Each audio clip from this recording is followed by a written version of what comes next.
before settling for a decision. Oh! Here we go! Yan ang puwersa na taglay.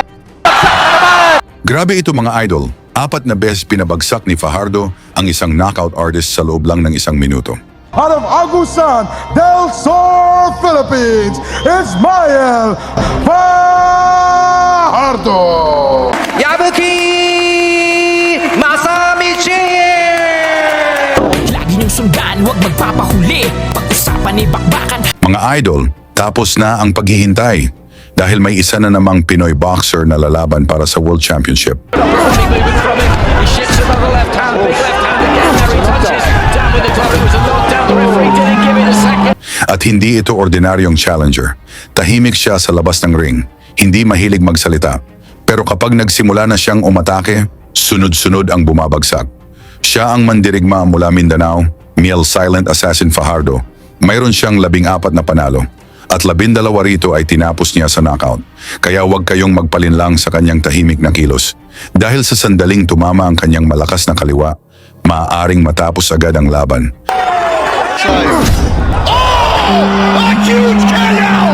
Ngayon nakatakda siyang lumaban para sa IBF World Championship. Pero para maging kampiyon, kailangan niyang harapin ang isang tunay na knockout monster. Ang kampiyon mula Japan, Masamichi Yabuki, dala ang 20 na panalo. 18 rito ay knockout. Galing siya sa matagumpay na depensa kontra kay Felix Alvarado at dala rin niya ang 6 na sunod-sunod na knockout victories. Kaya sa papel, malinaw na si Yabuki ang paborito. Mas veterano, mas subok at siya ang may hawak ng championship belt. Dahil dito maraming nagsasabing dihado si Fajardo, pero hindi ito ang unang pagkakataon na minaliit ang Pinoy. At kapag underdog ang silent assassin, mas lalo siyang nagiging mapanganib. Yan ang puwersa na taglay. Tingnan na lamang ang ginawa niya kay Tobias Jeremias Reyes, isang Argentinian knockout artist na may 18 panalo at 16 na knockout.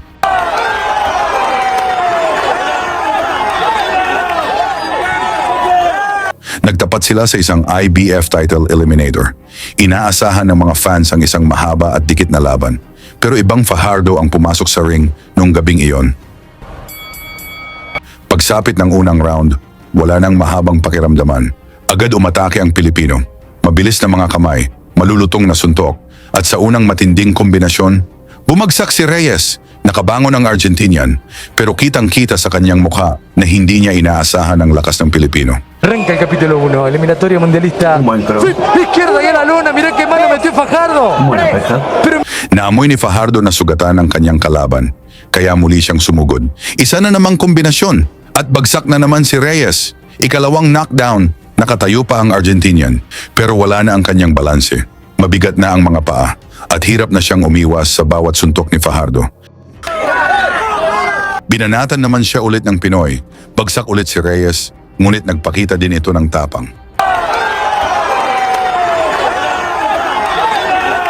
Iniluwa ni Reyes ang kanyang mouthpiece upang pabagalin ang laban at pinagbigyan naman ito ng referee.